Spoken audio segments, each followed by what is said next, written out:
Hi, hello everyone. I'm a tutor of Uplatz. This is HTML session part 2.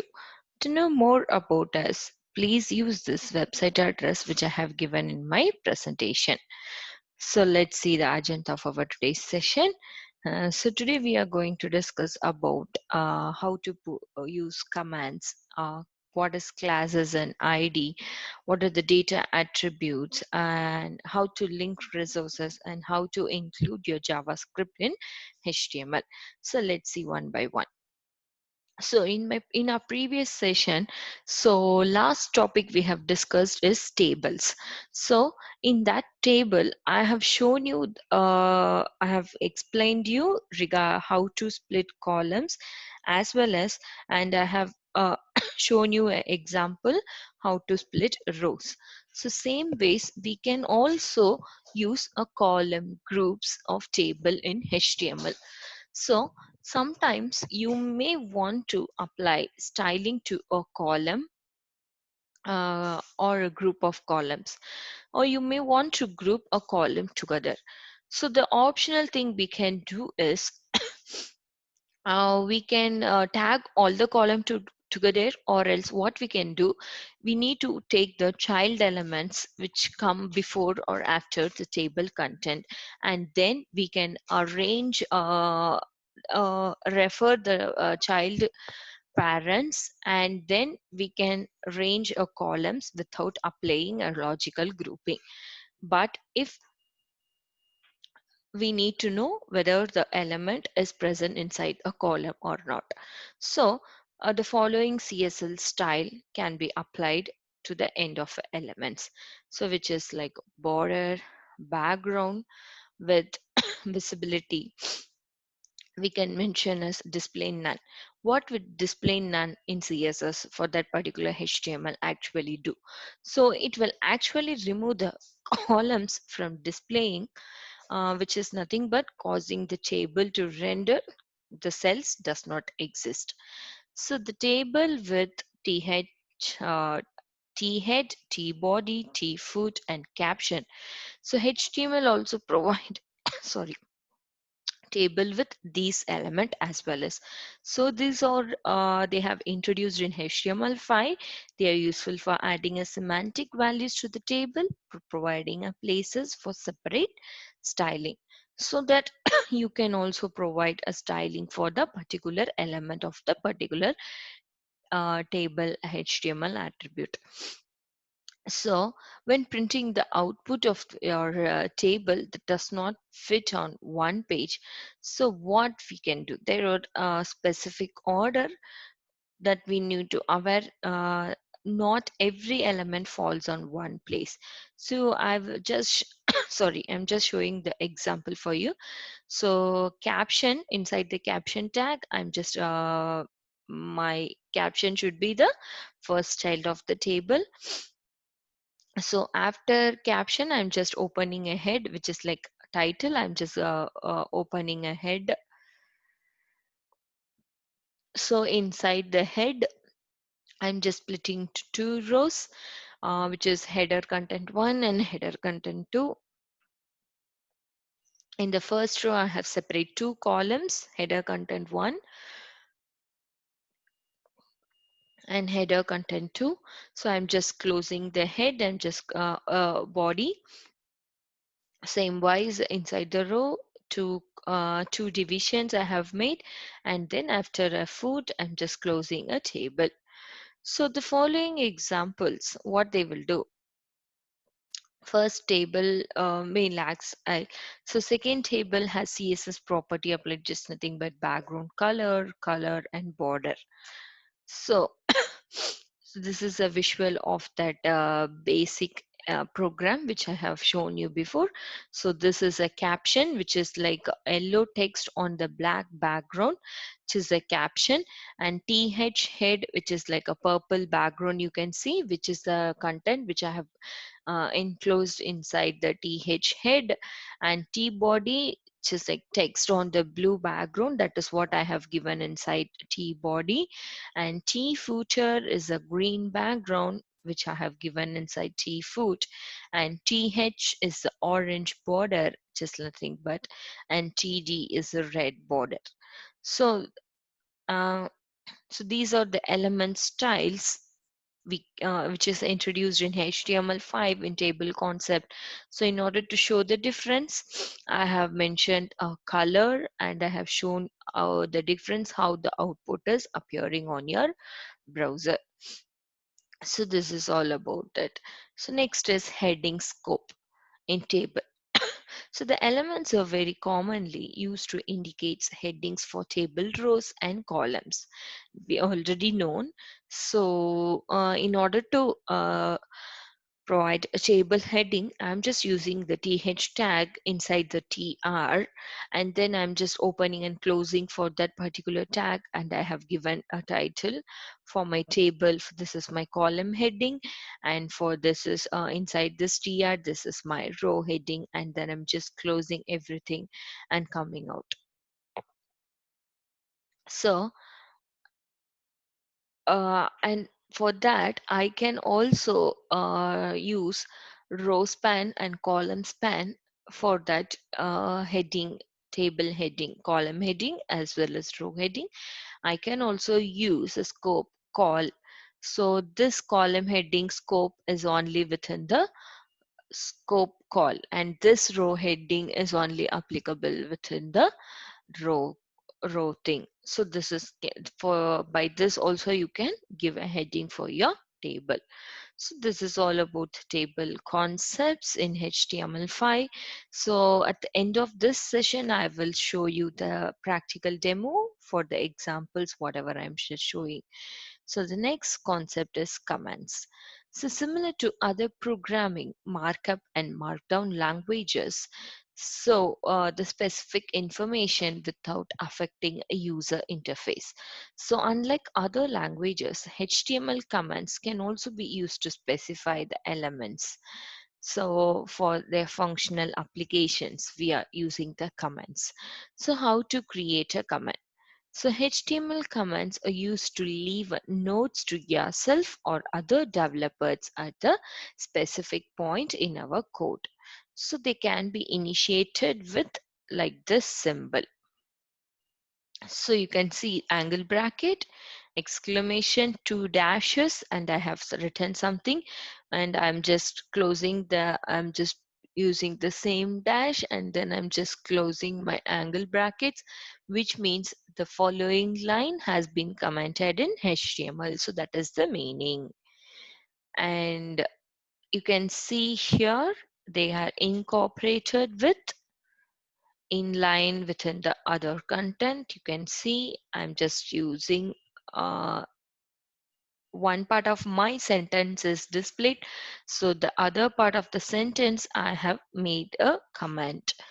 So they can also be span multiple lines to provide more information. So whatever they can be rendered by the browser, you can comment out the entire section of the HTML code with the help of your command line. So they cannot appear within the other HTML elements if you comment like this. So if you comment like this, they cannot appear on the other HTML. So in JavaScript also, I have shown you how for the this is nothing but the double slash, but where in the HTML, in order to comment out something, you need to use a angle, open angle bracket, exclamation followed by two dashes, and how you need to close two dashes plus the closing angle bracket. So this is how you need to comment. So this produces an invalid HTML. Block looks considered as a single start tag h1 with some other invalid information contained within it. So followed by a single closing brackets that does nothing. So commenting out white space between inline elements, the inline display elements usually such as a span or will include up to one white space. So in order to avoid very long lines in markup, they have intentional white space, the white space can be commented out. So I can try it without a comment between inline elements, and will be one space, only one space left out between them. So sometimes picking up the space character is desired. So for example, href, I hope there will be no extra white space after this. So I have a button. So without, you can notice a small formatting difference without any white space. So this is all about how you can skip your white spaces by commenting inline elements. So for this example code also I will run and show you at the end of this particular session. So the next is classes and IDs. So classes, it indicates a class of an element which is like non-unique, and ID will indicate the ID of the element which is unique in the same context. So classes and ID makes a reference from the scripts and style sheet easier. So the class attribute can be used on one or more tags, and it's used by CSS for styling. So ID are intended to refer to a single element, meaning that same ID should never be used twice. ID are generally used with JavaScript and internal document links and are discouraged in CSS. So this topic contains helpful explanations and examples regarding the proper use of classes and ID attributes in HTML. So I will show you how to use classes and ID, how to handle that classes and ID easier in your HTML5. So giving an element class. So basically classes are identifiers for the elements to what they are assigned. So if you assign some element to something, so basically if you declared the element as a classes, then that particular classes is considered as an identifier for that particular element, so that you can also use a class attribute to assign to an element. So you can see here example, div class is equal to example hyphen class. To assign multiple classes to an element, and then separate the class names with the spaces. So you can also, if multiple class you would need to add to element, means you need to lift a, sorry, you need to leave a space like this. You can see this example. 1 minute, I will use some of the pointer to highlight.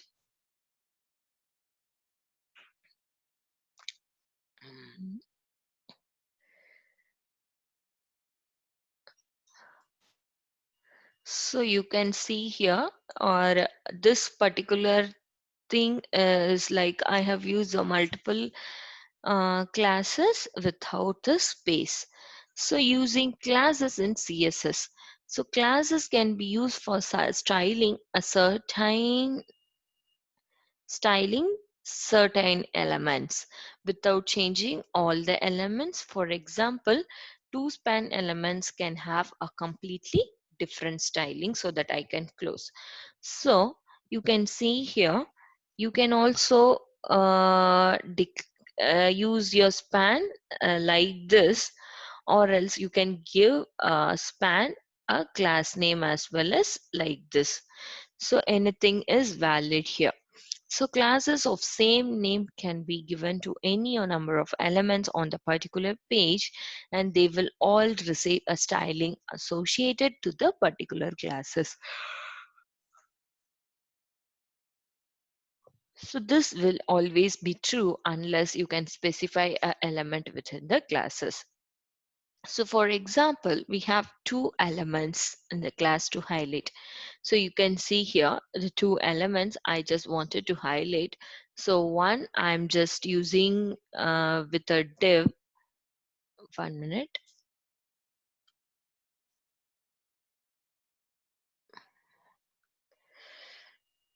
So one I'm just using with the div and another one I'm just using with the span.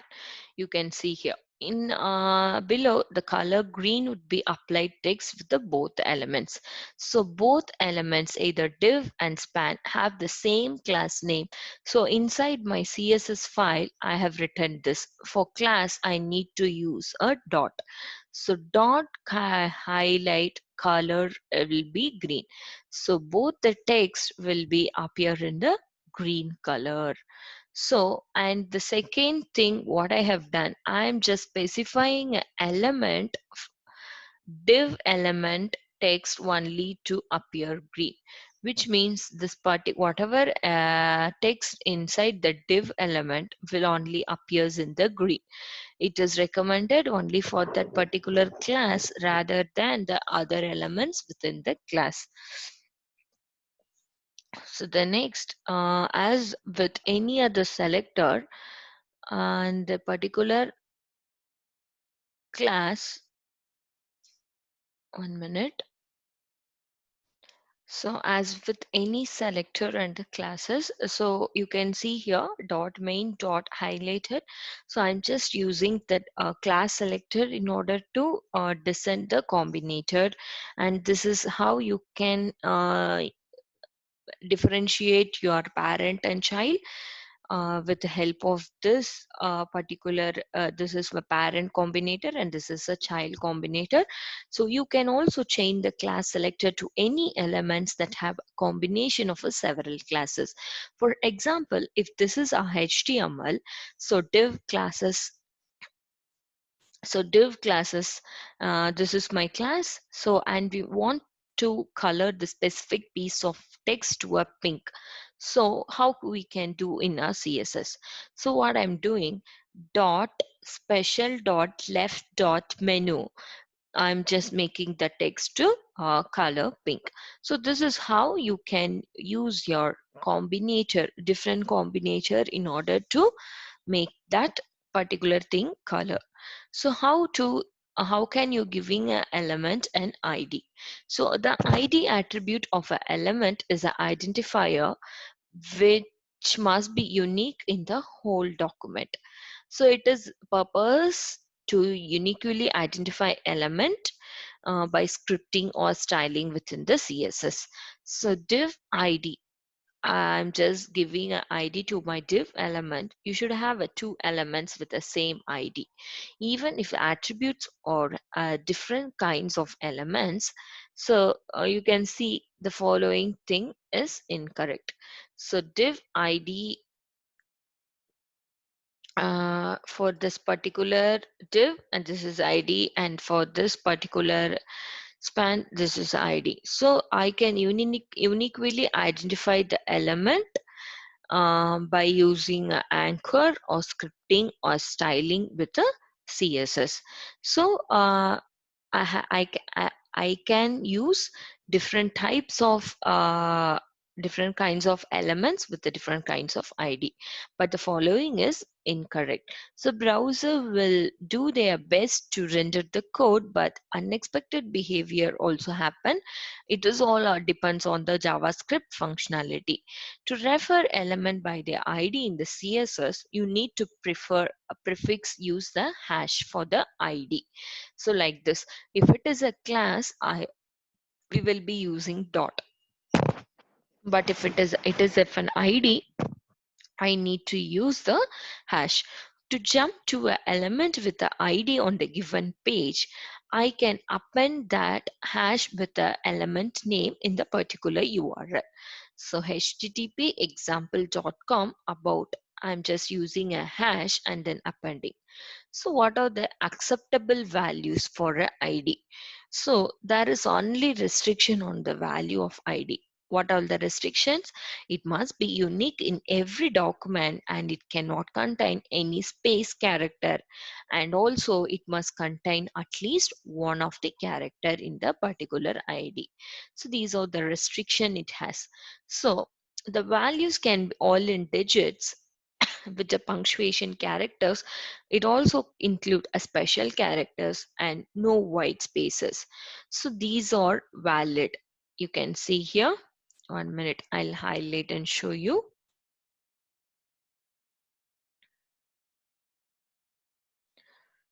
So you can see these are valid because it satisfies those 3 points.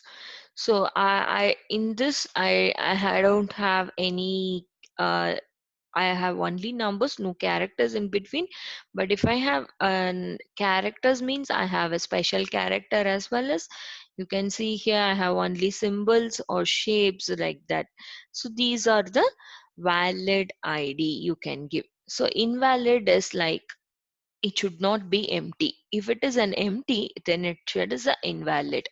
And also you cannot use the same id in the different document. That is also again in the case id must be always begin with the letters which is followed by, if it is a letter means it should have a to z, and digits means 0 to 9, and hyphens, underscores, colon and semicolon. So everything is combination of id you can create. So referring to the first group of elements in the html, only one is invalid. So the first thing id container, sample text, sample hyphen text, so everything are valid. Again I'm telling, if it does not starts with the letter uppercase or lowercase, then it should is a not a valid id. So for classes also we have some rules, essentially same for id. So the class values do not be unique in the document, although it is valid in the same document. So div id results. So you can see here, this would be preferably okay. So the important thing you need to note here is id and class values are treated outside the HTML with apply within the context of a HTML. So using numbers, punctuations or special characters in the particular value of an ID or a classes, that may cause a trouble in the other. So the context such as CSS, JavaScript and regular expression, although the following ID is valid only in the particular HTML. So you can see here, it should not start with the numbers. It just always starts with the characters with this uppercase or lowercase. If it does not match that criteria, then you can say the particular is invalid in CSS. So the problem here is like it should be related to the duplicate ID, which is what is meant by duplicate ID, which is nothing but having more than one element with the same ID. Why I'm saying this, because you may have 10 HTML pages for one web application. You have created 10 HTML pages. So in the 10 HTML pages, you have 2 to 3 unique IDs and you have one common CSS file. So suppose I have told you in the 10 to 10 HTML pages, you have 3 unique ID and you have only one CSS file for all the 10 HTML pages. If you're going to use that ID, 3 unique ID to be one, and just telling the ID for that ID, I'm just setting a color red. So in the best case, the red color will be applied for all the IDs for the particular element where and all I'm using that ID, it will be applicable. But in some cases, I don't want that color red to the particular element.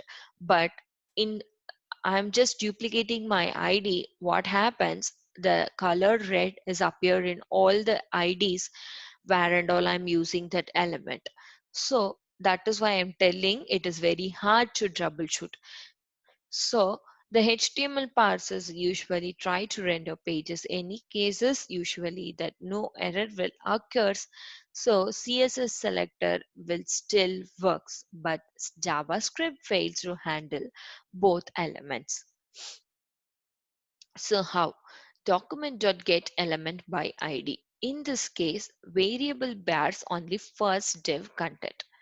So this is the difference between how it is handling CSS and JavaScript. So next is data attributes. So data attributes, value, description, some value. So what is it specifying? The value of an attribute, which is nothing but a string. So all browsers support. So this data attributes are introduced in only HTML5, which supports all the modern browser, but in the old browser it cannot recognize. So attributes are not recognized by the browser, so it must be left alone and the browser will simply ignore them by rendering the web pages. So what these web developers are doing, they are be utilizing all the standard attributes, not a part of HTML specification. So for example, what they're trying to do, the value attribute in the line is considered as, they are considering that as a non-standard attribute. So that what they will do, they have a specification for the particular image tag that does not have the value attribute. So you can see here image src, this is the image and then value is said to be test. So in the absence of this image, this value test will appears on your browser. This means the data attributes are not supported in older browser, they still work, can set and retrieve some value with the help of get and set attribute. So but you cannot use a new data set property which will support only in the modern browser. So the meaning for this is, uh, maybe you in HTML5 you can use audio, video and image, etc. But in some browsers image may not support or audio may not support. In that case, in order to display as blank, it will fetch the value from that particular thing and then it will get displayed. So this is what this exactly data attribute is telling. How can you use that? So it will provide a convenient way to store a data in the HTML. The stored data can read or modify using the JavaScript. So I'm just using a data attribute structure for that. So this data attribute structure, that is the name of the data attribute comes after the data part. So using that, using with the help of that name, the attribute can be easily accessed. So the data in string format, which can be anything including a JSON, can be stored using data star attribute. So you can also store your data in any form including string and JSON as well. So next is JavaScript. How can you include in your code? So synchronous, asynchronous and deferred. And also I will tell you how to use that externally.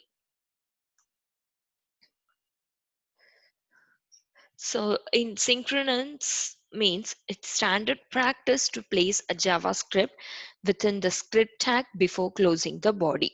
So that was the standard practice. So by doing what it will do, it will load your script last, allow your site to visualize what it is doing and discourage your JavaScript from trying to interact with the elements that have not loaded it. So the best practice is script src. This is the path of my JS file. I'm just closing the script. This should be before your body closing. And asynchronously, in the alternate way, the JavaScript code is loading is not necessary for page initiation. It can be loaded asynchronously. So by doing that, it will speed up your page load. Which means if you have something wrong with your script, it will not disturb your HTML page to get load.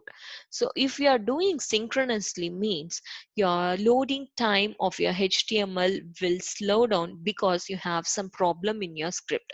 But in the same way, if you're doing the loading of the JavaScript asynchronously means what it will do, It will speed up your loading time, because even though if you have any problem in your script, it will leave that as it is, and then it will go for the next job to load.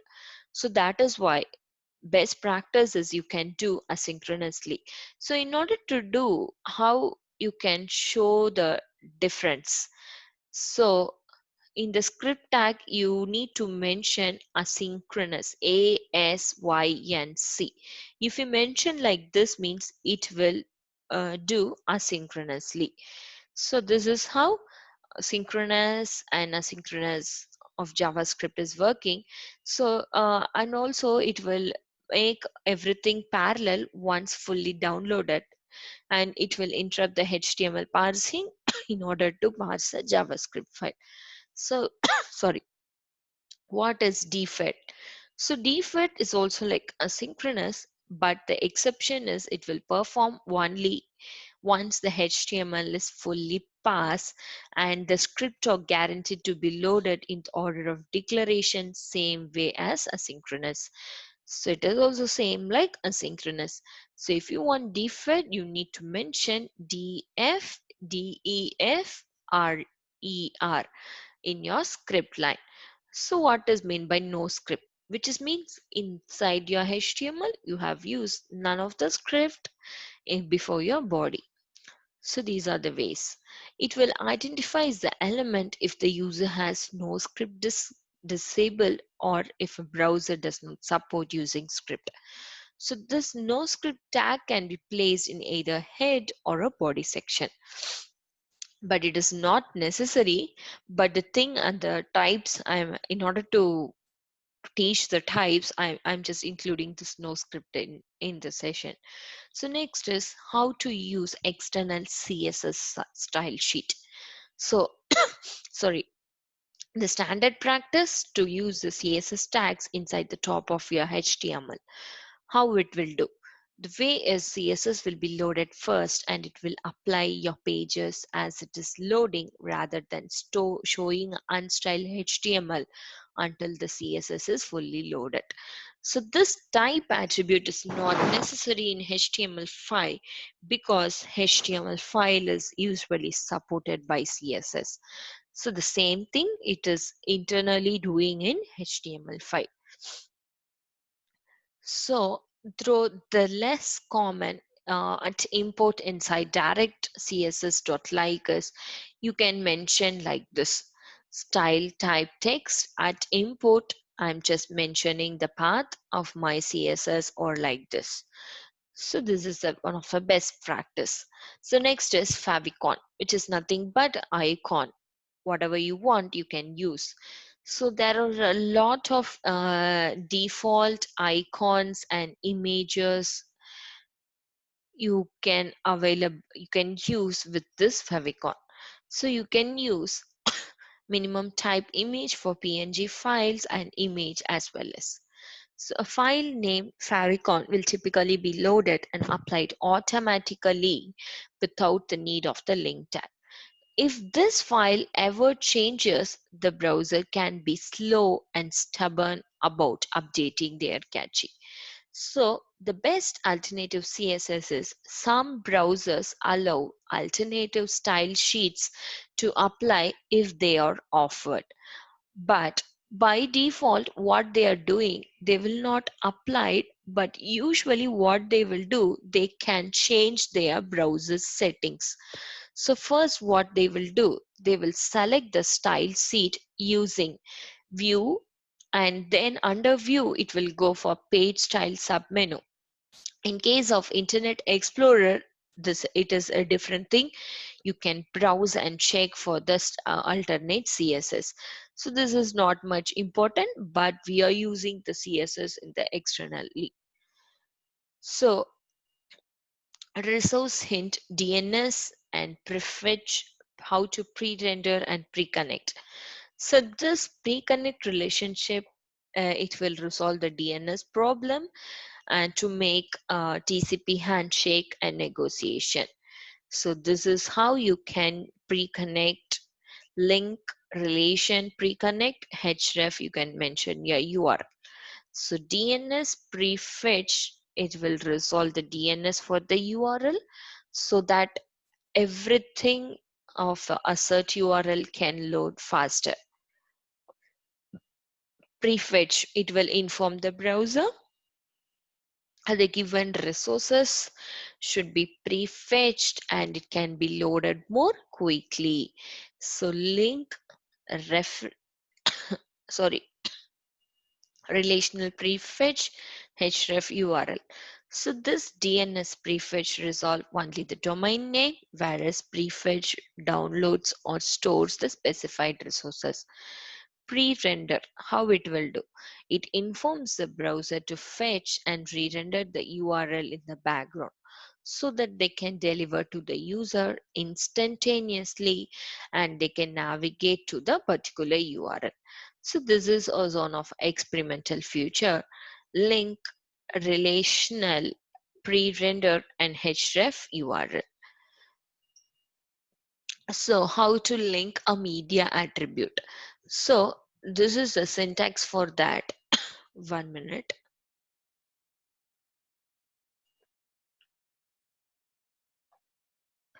So this is the syntax.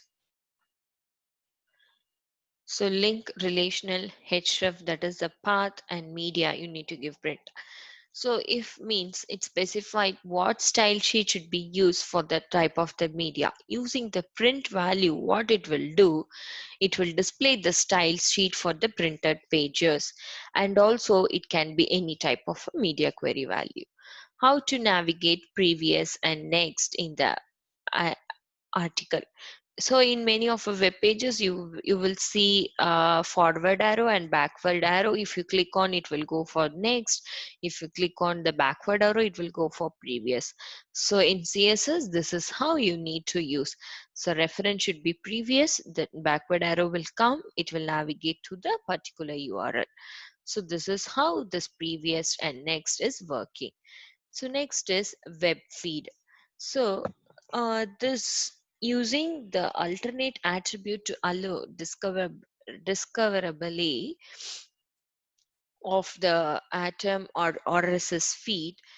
So I'm just using this link. I will show you that.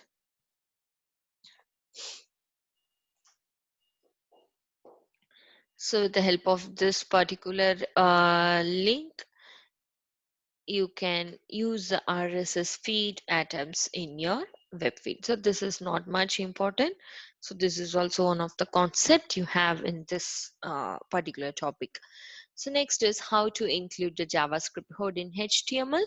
So for that we have some attribute, it's called SRC. It is a path. You need to give your JavaScript file, and next is type, or you need to mention what is the type, and you need to mention whether how it should load either asynchronously or defer, how it should either deferably, which is like script shall be executed when the page finish parsing. So this attribute does not require any value except HTML. So this char set, what does mean by that? It specifies a character encoding used on the external script file, and nonce means just cryptographic nonsense used in content security policy checks. So how to handling disable JavaScript? So it is possible that client browser does not support JavaScript or have JavaScript execution disabled due to some security reason.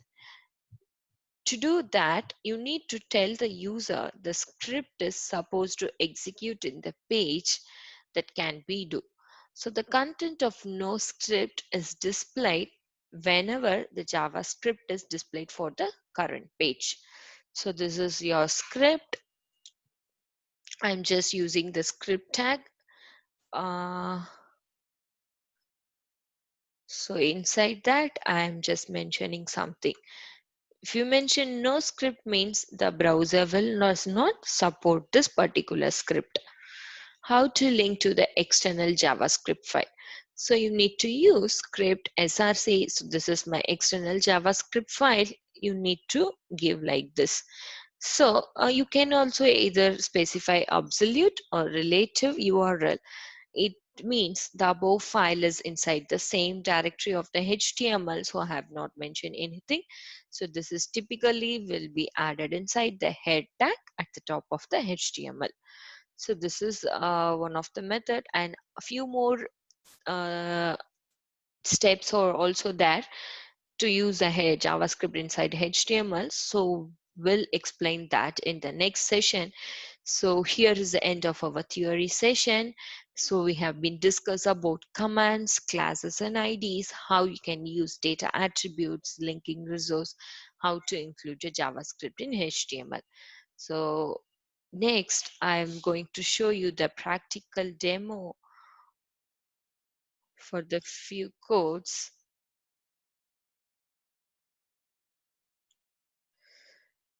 So for that, I'm just going to, for a new share, I'm just going to share my screen.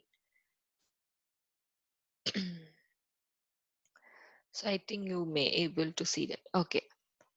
So this is like, this is the program. I'm just showing for that T head, T body, how to use that. So this is the example program for that. I will highlight you the table concept. So how it will looks. So this is the table title and this is the row and two row. In the row, first row, it is a two column and this is the definition for that particular column and this is the footer. So if you run that, it will display accordingly. So the next program is, which is like nothing but the linking href and removing a white space. Without it, you can small format difference between them.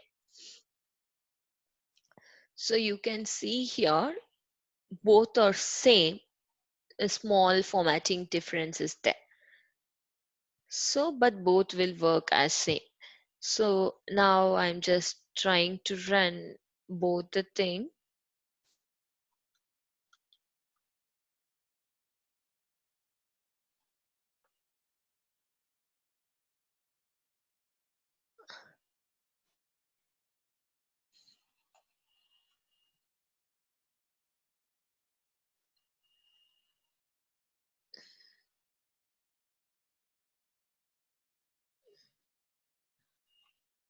So I will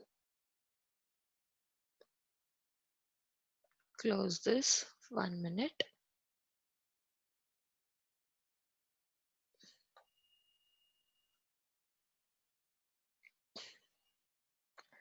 I will run this for you. For this, like it will show in the table format T body how it is working. It will run in that particular format.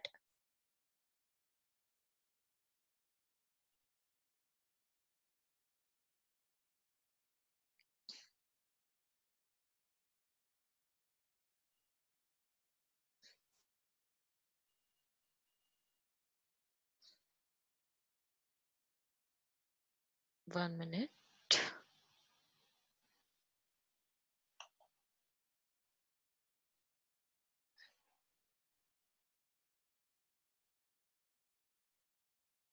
Okay. So fourth,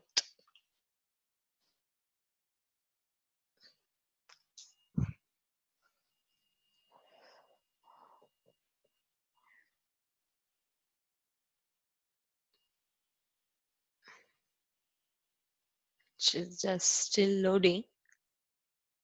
You can see like nothing I have mentioned. I'm just using the doc type as discussed in our previous session. The top of the thing, I'm just using the doc type. So I'm just telling that HTML language, it should be English, just like you are encoding. And then I'm just inside my body, I'm just opening the table caption. So this, or I'm just using the command line. So today I have explained you how to command your HTML5 as well as, so with the same format I have command line.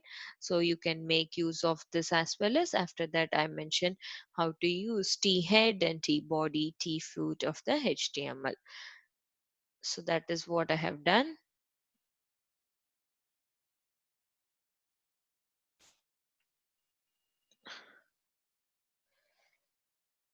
It is taking time to load. I think it has come out.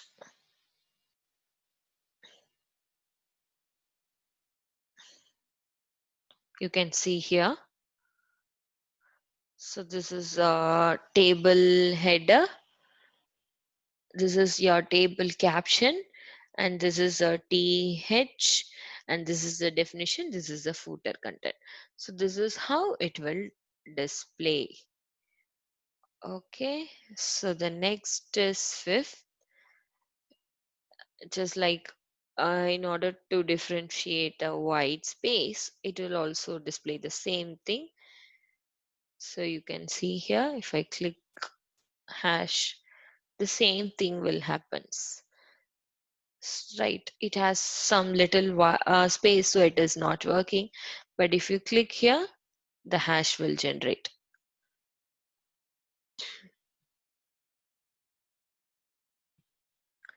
So if I click, the same thing. Yeah. So this is what you can see here. Little space is there, but here it is no space. So that's why it is working different.